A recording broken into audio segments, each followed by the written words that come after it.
Fishermen.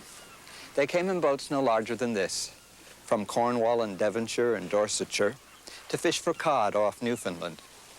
And remarkably, we have evidence these West Country fishermen were wintering in America 100 years before the Mayflower sailed.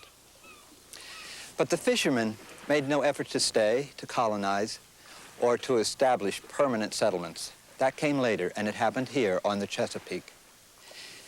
It is one of the ironies of history, though the Chesapeake seemed to offer an environment perfect for settlement, seldom did people suffer more.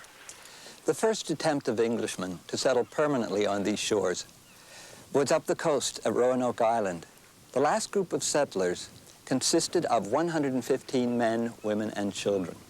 This relatively large and well-established community simply disappeared. To this day, mystery shrouds what happened to the people of Roanoke. One of the things that fascinates me most about the early English colonists was the magnitude of the venture. This was no less incredible than an attempt to colonize space in our own time.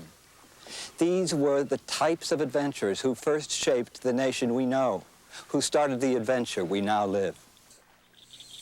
Her name is the Susan Constant. She is one of 3 tiny ships which sailed from England in December of 1606 and finally reached the Chesapeake in April of the next year.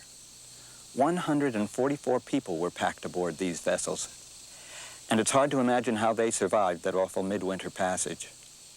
Records indicate 1 settler died on the voyage. Most of the others would be dead within a year. Who were these people who came ashore into this beautiful wilderness along the James River?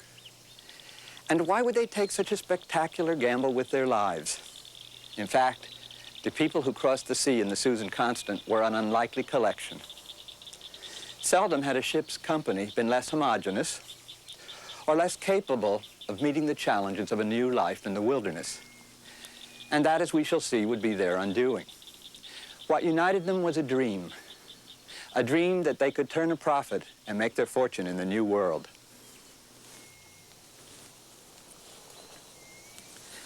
To understand this dream, it's necessary to understand what was happening in Europe at the dawn of the 17th century. The most dramatic thing that happened was the arrival of shiploads of Spanish silver and gold from the New World. For nearly a century, this influx of wealth had poured in from the Spanish colonies. However, not until the late 16th century was England able to compete with Spain for new territories. By then, the potential wealth of the New World had fired their imagination. The old sea dogs, led by Francis Drake, had defeated the Spanish Armada, and England was feeling a great resurgence of nationalistic spirit. Trading companies were being established in India and the Middle East. At last, England could compete for New World markets. The influx of New World gold not only fired the imagination, but it also sparked spiraling inflation in England. For most of the English people, life was a constant struggle. The number of poor was increasing.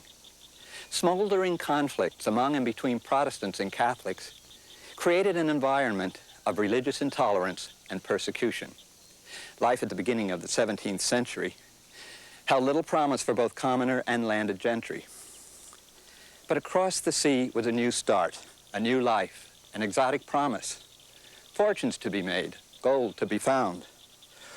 Or one could establish trading companies, as had been done in India, or create trade stations to serve great convoys of ships which might one day sail to Eastern markets. This was the dream, profit pure and simple.